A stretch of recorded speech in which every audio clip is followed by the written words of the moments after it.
ನಮಸ್ಕಾರ ಸ್ನೇಹಿತರೆ, ವೇದ ಮಕರಂದಕ್ಕೆ ಸ್ವಾಗತ. ಇವತ್ತಿನ ಈ ವಿಡಿಯೋದಲ್ಲಿ ರಥಸಪ್ತಮಿ ದಿನ ಆಚರಣೆ ಮಾಡಬೇಕಾಗಿರುವಂಥ ಕೆಲವೊಂದು ಮುಖ್ಯವಾದ ಆಚರಣೆಗಳು ಮತ್ತು ಅದರ ಫಲಗಳ ಬಗ್ಗೆ, ಮತ್ತು ಆ ದಿನ ಮಾಡಲೇಬಾರ್ದಾಗಿರುವಂಥ ಕೆಲವೊಂದು ವಿಚಾರಗಳ ಬಗ್ಗೆ ತಿಳ್ಕೊಳ್ಳೋಣ. ವಿಡಿಯೋನ ಕೊನೆವರೆಗೂ ಸ್ಕಿಪ್ ಮಾಡದೆ ನೋಡಿ, ನಿಮ್ಮ ಪ್ರೀತಿ ಪಾತ್ರರೊಂದಿಗೆ ಶೇರ್ ಮಾಡಿ. ನಮ್ಮ ಸನಾತನ ಧರ್ಮವನ್ನು ಸಾರುವಂಥ ಹೆಚ್ಚು ಹೆಚ್ಚು ವಿಡಿಯೋಗಳಿಗಾಗಿ ನನ್ನ ಚಾನಲನ್ನು ಸಬ್ಸ್ಕ್ರೈಬ್ ಮಾಡ್ಕೊಳ್ಳಿ ಅಂತ ಕೇಳ್ತಾ ವಿಡಿಯೋನ ಸ್ಟಾರ್ಟ್ ಮಾಡೋಣ ಬನ್ನಿ. ರಥಸಪ್ತಮಿ ಮತ್ತು ಮಾಘ ಮಾಸದಲ್ಲಿ ಬರುವಂಥ 4 ಭಾನುವಾರಗಳಲ್ಲಿ ಆಚರಣೆ ಮಾಡಬೇಕಾಗಿರೋವಂಥ ಕೆಲವೊಂದು ನಿಯಮಗಳಿದೆ. ಅದೇನಪ್ಪ ಆ ನಿಯಮಗಳು ಅಂತ ಹೇಳಿದ್ರೆ, ರಥಸಪ್ತಮಿ ಹಿಂದಿನ ದಿನ ಅಂದರೆ ಷಷ್ಠಿ ದಿನದಿಂದಲೇ ಈ ಆಚರಣೆಗಳು ಪ್ರಾರಂಭ ಆಗ್ತವೆ. ಅವೇನೆಂದರೆ, ಷಷ್ಠಿ ದಿನ ಎಣ್ಣೆ ಹಾಕದೆ ಮಾಡಿರೋ ಅಂಥ ಅಡುಗೆಯನ್ನು ಊಟ ಮಾಡಬೇಕು ಅಂತ ಹೇಳ್ತಾರೆ. ಹಾಗೆಯೇ ರಾತ್ರಿ ಉಪವಾಸ ಮಾಡಿ ಬ್ರಹ್ಮಚರ್ಯವನ್ನು ಪಾಲನೆ ಮಾಡಿ ಭೂಶಯನವನ್ನು ಮಾಡಬೇಕು ಅಂತ ಹೇಳಿದ್ದಾರೆ. ಇದೆಲ್ಲ ರಥಸಪ್ತಮಿಗೆ ಪ್ರಿಪ್ರೇಷನ್ಸ್. ಷಷ್ಠಿ ದಿನ ಮಾಡಬೇಕಾಗಿರೋವಂಥ ಆಚರಣೆಗಳು. ಉಪವಾಸವನ್ನು ಮಾಡೋಕ್ಕೆ ಆಗದೇ ಇರೋವಂಥವ್ರು, ಮಕ್ಕಳು, ವಯಸ್ಸಾದವರು, ಗರ್ಭಿಣಿ ಸ್ತ್ರೀಯರನ್ನು ಬಿಟ್ಟು ಆರೋಗ್ಯವಂತರಾಗಿರೋವಂಥವ್ರು, ಮಾಡಲಿಕ್ಕೆ ಶಕ್ತಿ ಇರೋವಂಥವರು ಉಪವಾಸವನ್ನು ಮಾಡಬಹುದು. ರಥಸಪ್ತಮಿ ದಿನ ಮಾಡಬೇಕಾಗಿರುವಂಥ ಅತಿ ಮುಖ್ಯವಾದ 4 ಆಚರಣೆಗಳಿದ್ದಾವೆ. ಅವೇನು ಅಂತ ಹೇಳಿದ್ರೆ, ಆ ದಿನ ಸೂರ್ಯೋದಯಕ್ಕೆ ಮುನ್ನ ಒಂದು ಪ್ರತ್ಯೇಕವಾದ ಸ್ನಾನವನ್ನು ಮಾಡಬೇಕು. ಸಾಧ್ಯ ಆಗುವಂಥವರು ನದಿಗಳಲ್ಲೋ ಹೊಳೆಗಳಲ್ಲೋ ಸ್ನಾನ ಮಾಡಿದ್ರೆ ತುಂಬಾ ಶ್ರೇಷ್ಠವಾದದ್ದು. ಸಾಧ್ಯ ಇಲ್ಲದೆ ಇರೋವಂಥವರು ಶವರ್ ಆನ್ ಮಾಡಿಕೊಂಡು ಅದರ ಕೆಳಗಡೆ ಸ್ನಾನ ಮಾಡ್ತಾ ಅದನ್ನು ಪ್ರವಹಿಸುತ್ತಿರೋ ನೀರು ಅಂತ ಭಾವನೆಯಿಂದ ಸ್ನಾನ ಮಾಡಿದ್ರೆ ತುಂಬಾ ಒಳ್ಳೆಯದು. ಸ್ನಾನ ಮಾಡುವಾಗ ತಲೆ ಮೇಲೆ 7 ಎಕ್ಕದ ಎಲೆಗಳು ಮತ್ತು 7 ಎಲಚಿ ಎಲೆಗಳನ್ನು ತಲೆ ಮೇಲೆ ಇಟ್ಕೊಂಡು ಸ್ನಾನ ಮಾಡಬೇಕು. ಅಂದರೆ ಬ್ರಹ್ಮರಂಧ್ರದ ಮೇಲೆ 7 ಎಲಚಿ ಎಲೆಗಳನ್ನು ಮತ್ತು 7 ಎಕ್ಕದ ಎಲೆಗಳನ್ನು ಇಟ್ಕೊಂಡು ಸ್ನಾನ ಮಾಡಬೇಕು. ಎಲಚಿ ಎಲೆಗಳು ಸಿಕ್ಕಿಲ್ಲ ಅಂದರೆ ಎಕ್ಕದ ಎಲೆಗಳನ್ನಾದರೂ ತಲೆ ಮೇಲೆ ಇಟ್ಕೊಂಡು ಅದ್ರ ಮೂಲಕ ನೀರು ಹಾಕ್ಕೊಂಡು ಆ ನೀರು ನಮ್ಮ ಮೈ ಮೇಲೆ ಹರಿದು ಬರೋ ರೀತಿಯಲ್ಲಿ ಸ್ನಾನವನ್ನು ಮಾಡಬೇಕು. ಹೀಗೆ ಸ್ನಾನ ಮಾಡುವಾಗ ಹೇಳ್ಕೋಬೇಕಾಗಿರುವಂಥ 4 ಮುಖ್ಯವಾದ ಶ್ಲೋಕಗಳಿದೆ. ಅದನ್ನು ಹೇಳ್ಕೊಳ್ತಾ ಸ್ನಾನ ಮಾಡಿದ್ರೆ ಜನ್ಮ ಜನ್ಮಗಳ ಪಾಪಗಳಿಂದ ಮುಕ್ತಿಯನ್ನು ಹೊಂದಬಹುದು ಮತ್ತು ಸರ್ವ ರೋಗಗಳಿಂದ ನಿವಾರಣೆಯನ್ನು ಹೊಂದಬಹುದು ಅಂತ ಹೇಳಿದ್ದಾರೆ. ಆ ಶ್ಲೋಕ ಈ ರೀತಿ ಇದೆ ನೋಡಿ. ನಮಸ್ತೆ ರುದ್ರರೂಪಾಯ ರಸಾನಾಂ ಪತೆಯೇ ನಮಃ, ವರುಣಾಯ ನಮೋಸ್ತೇಸ್ತು ಹರಿವಾಸ ನಮೋಸ್ತುತೆ, ಯಥಾ ಜನ್ಮ ಕೃತಂ ಪಾಪಂ ಮಯಾ ಜನ್ಮಸು ಜನ್ಮಸು ತನ್ಮೇ ರೋಗಂಚ ಶೋಕಂಚ ಮಕರೀಹಂತು ಸಪ್ತಮಿ, ಏತತ್ ಜನ್ಮಕೃತಂ ಪಾಪಂ ಯಚ್ಚ ಜನ್ಮಾಂತರಾರ್ಜಿತಂ ಮನೋವಾಕಾಯಜಂ ಯಚ್ಚ ಜ್ಞಾತಾ ಜ್ಞಾತೆ ಚ ಯೇ ಪುನಃ ಇತಿ ಸಪ್ತವಿಧಂ ಪಾಪಂ ಸ್ನಾನಾನ್ ಮೇ ಸಪ್ತ ಸಪ್ತಿಕೆ ಸಪ್ತವ್ಯಾಧಿ ಸಮಾಯುಕ್ತಂ ಹರಮಾಕರಿ ಸಪ್ತಮಿ. ಇದನ್ನು ಒಂದು ಪೇಪರಲ್ಲಿ ಬರೆದಿಟ್ಕೊಂಡು ನಾವು ತಲೆ ಮೇಲೆ ಎಕ್ಕದೆಲೆಗಳನ್ನು ಇಟ್ಕೊಂಡು ಸ್ನಾನ ಮಾಡ್ತೀವಲ್ಲ, ಆ ಸಮಯದಲ್ಲಿ ಪಠಿಸೋದ್ರಿಂದ ಜನ್ಮ ಜನ್ಮಾಂತರಗಳ ಪಾಪಗಳಿಂದ ನಿವಾರಣೆಯನ್ನು ಹೊಂದ್ಬೋದು ಅಂತ ನಮ್ಮ ಶಾಸ್ತ್ರಗಳಲ್ಲಿ ತಿಳಿಸ್ಕೊಟ್ಟಿದ್ದಾರೆ. ಎರಡನೇ ಮುಖ್ಯವಾದ ಆಚರಣೆ ರಥಸಪ್ತಮಿ ದಿನ ಫಾಲೋ ಮಾಡಬೇಕಾಗಿರೋದು ಏನಪ್ಪ ಅಂದರೆ, ಆ ದಿನ ಕೆಲವೊಂದು ಪ್ರತ್ಯೇಕವಾದ ಉಪಾಸನೆಗಳನ್ನು ಮಾಡಬೇಕು. ಆ ದಿನ ಸೂರ್ಯಗ್ರಹಕ್ಕೆ ಪ್ರೀತಿಕರವಾದ ಕೆಲಸಗಳನ್ನು ಮಾಡೋದರಿಂದ ಆ ಶಕ್ತಿಯನ್ನು ನಾವು ಸುಲಭವಾಗಿ ಪಡ್ಕೋಬಹುದು. ಸೂರ್ಯನಿಗೆ ಪ್ರೀತಿಕರವಾದ ಕೆಂಪು ವಸ್ತ್ರವನ್ನು ಆ ದಿನ ಧಾರಣೆ ಮಾಡಬೇಕು ಅಂತ ಹೇಳ್ತಾರೆ.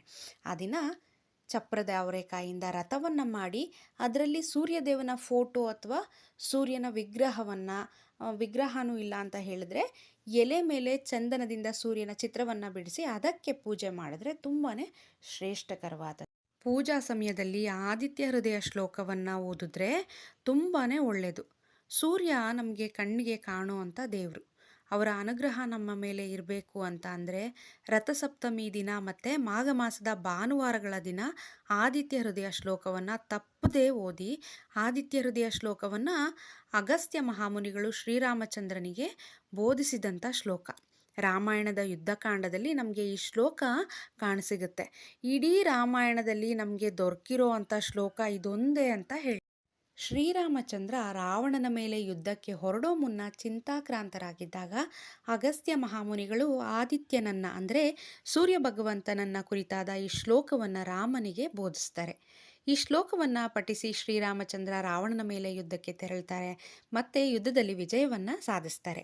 ಈ ಶ್ಲೋಕನ ಭಾನುವಾರದ ದಿನಗಳಲ್ಲಿ ಪಠಿಸೋದ್ರಿಂದ, ಮುಖ್ಯವಾಗಿ ರಥಸಪ್ತಮಿ ದಿನ ಮತ್ತು ಮಾಘ ಮಾಸದಲ್ಲಿ ಬರುವಂಥ 4 ಭಾನುವಾರಗಳ ದಿನ ಸೂರ್ಯೋದಯದ ಸಮಯದಲ್ಲಿ ಪಠನೆ ಮಾಡುವಂಥವ್ರಿಗೆ ಸರ್ವ ರೋಗಗಳೂ ನಿವಾರಣೆ ಆಗಿ ಶತ್ರುಗಳ ಸಂಹಾರ ಆಗಿ ಮಾಡೋ ಕೆಲಸಗಳಲ್ಲಿ ಜಯಶೀಲರಾಗ್ತಾರೆ ಮತ್ತು ಲಕ್ಷ್ಮೀ ಕಟಾಕ್ಷ ಸದಾ ಅವರ ಮೇಲಿರುತ್ತೆ ಅಂತ ನಮ್ಮ ಶಾಸ್ತ್ರಗಳಲ್ಲಿ ಇನ್ನು 3ನೇ ಮುಖ್ಯವಾದ ನಿಯಮ ರಥಸಪ್ತಮಿ ದಿನ ಪಾಲನೆ ಮಾಡಬೇಕಾಗಿರೋದು ಏನಪ್ಪ ಅಂತ ಹೇಳಿದ್ರೆ, ರಥಸಪ್ತಮಿ ದಿನ ಸೂರ್ಯದೇವನಿಗೆ ಮಾಡಬೇಕಾಗಿರೋ ಅಂಥ ನೈವೇದ್ಯ. ಸೂರ್ಯದೇವನಿಗೆ ಅತಿ ಪ್ರೀತಿಕರವಾದ ಹಾಲಿನಿಂದ ತಯಾರು ಮಾಡಿರೋ ಅಂಥ ಪಾಯಸವನ್ನು ನೈವೇದ್ಯವಾಗಿ ಮಾಡಬೇಕು. ಹಾಲಿಗೆ ಅಕ್ಕಿ ಬೆಲ್ಲ ತುಪ್ಪವನ್ನು ಹಾಕಿ ಮಾಡಿರೋ ಅಂಥ ಪಾಯಸವನ್ನು ನಿವೇದನೆಯನ್ನು ಮಾಡಬೇಕು. ಯಾವ ರೀತಿಯಾಗಿ ನೈವೇದ್ಯ ತಯಾರಿ ಮಾಡಬೇಕು ಅಂತ ನಮ್ಮ ಶಾಸ್ತ್ರಗಳಲ್ಲಿ ಹೇಳಿದ್ದಾರೆ ಅಂದರೆ, ತುಳಸಿ ಬೃಂದಾವನದ ಮುಂದೆ ಸಗಣಿಯಿಂದ ಸಾರಿಸಿ ರಂಗೋಲಿ ಹಾಕಿ ಅದರ ಮೇಲೆ ಒಲೆಯನ್ನು ಇಟ್ಟು ಸಗಣಿಯ ಬೆರಣಿಗಳಿಂದ ನೈವೇದ್ಯದ ತಯಾರಿಯನ್ನು ಮಾಡಿ ಸೂರ್ಯದೇವನಿಗೆ ನಿವೇದನೆ ಮಾಡಬೇಕು ಅಂತ ಹೇಳಿದ್ದಾರೆ. ಅನುಕೂಲ ಇರೋವಂಥವರು ಹಾಗೆ ಮಾಡ್ಬೋದು.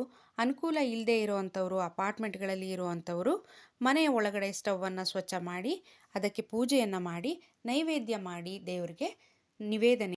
ಇದನ್ನು ಮಾಘ ಮಾಸದ ಎಲ್ಲ ಭಾನುವಾರಗಳು ಮತ್ತು ರಥಸಪ್ತಮಿ ದಿನ ಮಾಡಿ ತುಂಬಾ ಶ್ರೇಷ್ಠಕರವಾದಂಥದ್ದು. ಇನ್ನು ಕೊನೆಯದಾಗಿ ರಥಸಪ್ತಮಿ ದಿನ ಮಾಡಬೇಕಾದಂಥ ಆಚರಣೆ ಏನಂದರೆ, ಮುಖ್ಯವಾಗಿ ದಾನವನ್ನು ಮಾಡಬೇಕು ಈ ದಿನ ಅಂತ ಹೇಳ್ತಾರೆ. ರಥಸಪ್ತಮಿ ದಿನ ನಾವು ಯಾವುದೇ ಚಿಕ್ಕ ದಾನ ಮಾಡಿದ್ರೂ ಸಹ 1000 ಪಟ್ಟು ಅದು ನಮಗೆ ತಿರುಗಿ ಬರುತ್ತೆ ಅಂತ ಹೇಳ್ತಾರೆ. ಅವಶ್ಯಕತೆ ಇರೋವಂಥವ್ರು ತುಂಬ ಜನ ಇರ್ತಾರೆ. ನಮ್ಮ ಕೈಲಾದಷ್ಟು ಆಹಾರನೋ ಧಾನ್ಯನೋ ಬಟ್ಟೆನೋ ಏನಾದರೂ ದಾನ ಮಾಡಿದ್ರೆ ತುಂಬಾ ಒಳ್ಳೆಯದು. ಮತ್ತು ರಥಸಪ್ತಮಿ ದಿನ ಯಾವುದಾದ್ರೂ ಒಳ್ಳೆಯ ಕೆಲಸಗಳನ್ನು ಪ್ರಾರಂಭ ಮಾಡಲಿಕ್ಕೆ ಬಹಳನೇ ಪ್ರಶಸ್ತವಾದಂಥ ದಿನ. ಇವಿಷ್ಟು ರಥಸಪ್ತಮಿ ದಿನ ಮತ್ತು ಮಾಘ ಮಾಸದ ರವಿವಾರಗಳಲ್ಲಿ ಮಾಡಬೇಕಾಗಿರೋವಂಥ ಆಚರಣೆಗಳು. ಯಾವ ಆಚರಣೆಗಳನ್ನು ಮಾಡಬೇಕು ಅಂತ ತಿಳ್ಕೊಂಡ್ವಿ, ಯಾವ ಕೆಲಸಗಳನ್ನು ಈ ದಿನಗಳಲ್ಲಿ ಮಾಡಲೇಬಾರ್ದು ಅಂತ ಶಾಸ್ತ್ರ ಹೇಳುತ್ತೆ ಅಂತ ನೋಡೋಣ ಬನ್ನಿ. ಮುಖ್ಯವಾಗಿ ಭಾನುವಾರದ ದಿನಗಳಲ್ಲಿ ಕೆಲವೊಂದು ಕೆಲಸಗಳನ್ನು ಮಾಡಲೇಬಾರ್ದು ಅಂತ ಹೇಳ್ತಾರೆ.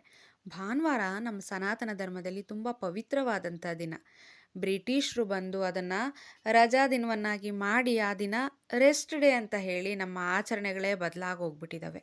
ಅಸಲಿಗೆ ಭಾನುವಾರದ ದಿನ ಮಾಡಲೇಬಾರ್ದಂಥ ಕೆಲವೊಂದು ಕೆಲಸಗಳಿದ್ದಾವೆ. ಅದೇನು ಅಂತ ನೋಡೋಣ ಬನ್ನಿ. ಆಮಿಷಂ ಮಧುಪಾನಂಚ ಯಃ ಕರೋತಿ ರವೇರ್ದಿನೇ ಸಪ್ತ ಜನ್ಮ ಭವೇದ್ರೋಗಿ ಜನ್ಮ ಜನ್ಮ ದರಿದ್ರತ ಸ್ತ್ರೀ ತೈಲ ಮಧು ಮಾಂಸಾನಿ ಯೇ ತ್ಯಜೇತ್ ರವಿವಾಸರೆ ನವ್ಯಾಧಿ ಶೋಕ ದಾರಿದ್ರ್ಯಂ ಸೂರ್ಯಲೋಕಂಚ ಗಚ್ಚತಿ. ಈ ಶ್ಲೋಕದ ಅರ್ಥ ಏನಪ್ಪ ಅಂತ ಹೇಳಿದ್ರೆ, ಭಾನುವಾರಗಳ ದಿನ ಯಾವುದೇ ಕಾರಣಕ್ಕೂ ಮಾಂಸಾಹಾರ ಸೇವನೆ ಮಾಡಬಾರ್ದು, ಮದ್ಯಪಾನವನ್ನು ಮಾಡಬಾರ್ದು, ಸ್ತ್ರೀ ಸಂಗಮವನ್ನು ಮಾಡಬಾರ್ದು, ಆಯಿಲ್ ಐಟಮ್ಸ್ನ ತಿನ್ನಬಾರ್ದು ಮತ್ತು ಹೇರ್ ಕಟ್ನ ಮಾಡಬಾರ್ದು. ಹೀಗೆ ಮಾಡೋದ್ರಿಂದ ಜನ್ಮ ಜನ್ಮಕ್ಕೂ ದಾರಿದ್ರ್ಯತೆ ಬರುತ್ತೆ ಅಂತ ಹೇಳಿದ್ದಾರೆ. ನಮ್ಮ ಕರ್ಮ ಏನಪ್ಪ ಅಂತ ಹೇಳಿದ್ರೆ, ಆ ದಿನ ರಜಾ ಅಲ್ವಾ ಅಂತ ಹೇಳ್ಬಿಟ್ಟು ಆ ದಿನವೇ ಹೇರ್ ಕಟ್ ಮಾಡಿಸೋ ಅಂಥದ್ದು. ನಾನ್ ವೆಜ್ ಶಾಪ್ಗಳ ಮುಂದಂತೂ ಜನ ಕ್ಯೂ ಅಲ್ಲಿ ನಿಂತಿರ್ತಾರೆ. ದಯವಿಟ್ಟು ಮಾಘ ಮಾಸದ ಭಾನುವಾರಗಳಲ್ಲಾದರೂ ಈ ಕೆಲಸಗಳನ್ನು ಮಾಡಬೇಡಿ.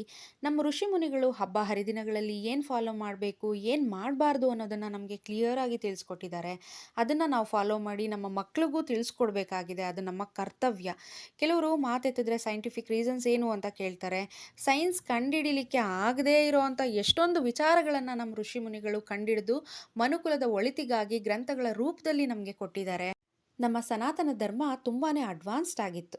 ಯಾವ ದಿನ ಏನು ಫಾಲೋ ಮಾಡಿದ್ರೆ ಒಳ್ಳೆಯದು, ಏನು ತಿಂದರೆ ಒಳ್ಳೆಯದು, ಯಾವ ದೇವರನ್ನು ಪೂಜೆ ಮಾಡಿದ್ರೆ ಒಳ್ಳೆಯದು, ಯಾವ ರೀತಿಯಾದ ಆಚಾರಗಳನ್ನು ನಿಯಮಗಳನ್ನು ಫಾಲೋ ಮಾಡಿದ್ರೆ ಒಳ್ಳೆಯದು ಅನ್ನೋ ಎಲ್ಲ ಮಾಹಿತಿಗಳನ್ನು ಗ್ರಂಥ ರೂಪದಲ್ಲಿ ನಮಗೆ ಕೊಟ್ಟಿದ್ದಾರೆ. ನಾವು ವೈಜ್ಞಾನಿಕವಾಗಿ ಇದನ್ನೆಲ್ಲ ಸಂಶೋಧನೆ ಮಾಡಲಿಕ್ಕೆ ಎಷ್ಟೋ 1000 ವರ್ಷ ಆದರೂ ಸಾಧ್ಯ ಆಗಲ್ಲ ಅಂತಲೇ ಹೇಳ್ಬೋದು.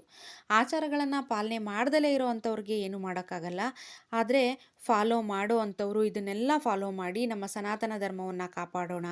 ಮನುಕುಲದ ಒಳಿತಿಗಾಗಿ ಏಳ್ಗೆಗಾಗಿ ನಮ್ಮ ಮಕ್ಕಳಿಗೆ ನಮ್ಮ ಆಚಾರ ವಿಚಾರಗಳನ್ನು ತಿಳಿಸ್ಕೊಡೋಣ ಅಂತ ಹೇಳ್ತಾ, ಈ ರೀತಿಯಾದ ಹೆಚ್ಚು ಹೆಚ್ಚು ವಿಡಿಯೋಗಳಿಗಾಗಿ ನನ್ನ ಚಾನಲನ್ನು ಸಬ್ಸ್ಕ್ರೈಬ್ ಮಾಡ್ಕೊಳ್ಳಿ ಅಂತ ಕೇಳ್ತಾ ಈ ವಿಡಿಯೋನ ಇಲ್ಲೇ ಮುಗಿಸ್ತಾ ಇದ್ದೀನಿ. ನಮಸ್ಕಾರ.